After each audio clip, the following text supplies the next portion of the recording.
ഐശ്വര്യ, ഞാൻ നിന്നോട് താഴ്മയായിട്ട് പറയാ, നീ ഇനിയും എന്റെ അരുണിനെ ഇങ്ങനെ ദ്രോഹിക്കരുത്.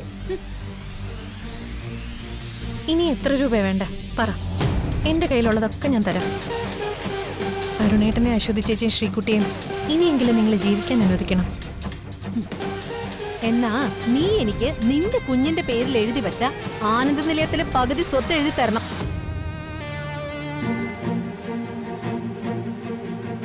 തരില്ല, ഒരിക്കലും തരില്ല അല്ലേ? എനിക്കറിയാം നീ തരില്ലെന്ന്. ഇനി ഇവിടെ അച്ഛൻ വന്ന് കാല് പിടിച്ചാലും ശരി, ഐശ്വര്യ പിന്മാറില്ല.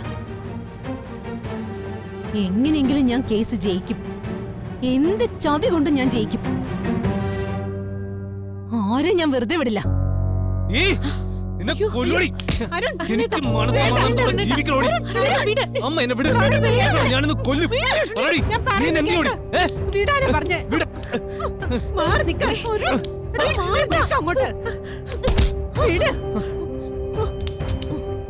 പറയുന്നത് കേക്കരുത്.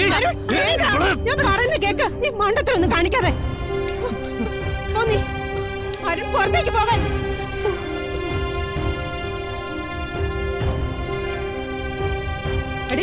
അമ്മ അമ്മ വേണ്ട, പറയുന്ന കേക്കമ്മ, വിട്ടേക്ക്.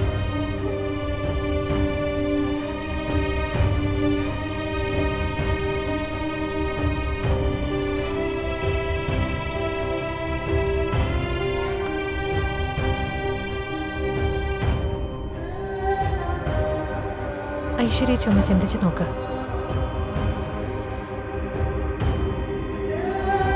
എന്റെ വയറ്റിലുള്ള കുഞ്ഞിന്റെ പേരിലുള്ള സ്വത്ത് എഴുതി തന്ന കോടതിയിലെ ഡിവോഴ്സിന് സമ്മതിക്കോ?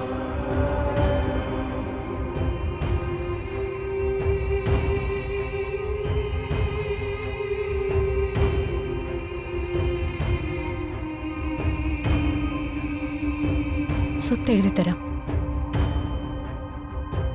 പക്ഷേ നിങ്ങൾ പറഞ്ഞ വാക്ക് മാറരുത്.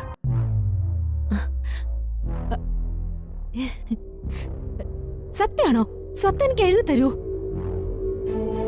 അതെ, ഞാൻ പറഞ്ഞതാ. എന്നാ ഞാനും വാക്ക് മാറില്ല. അപ്പോ ഇപ്പൊ 75 ലക്ഷം വാങ്ങിയിട്ട് വാക്ക് മാറിയതോ? അത് ഡിവോഴ്സ് പെറ്റീഷനിൽ സൈൻ ചെയ്യാൻ തന്ന രൂപയല്ലേ? ആ സൈൻ ഞാൻ ഇട്ടല്ലോ.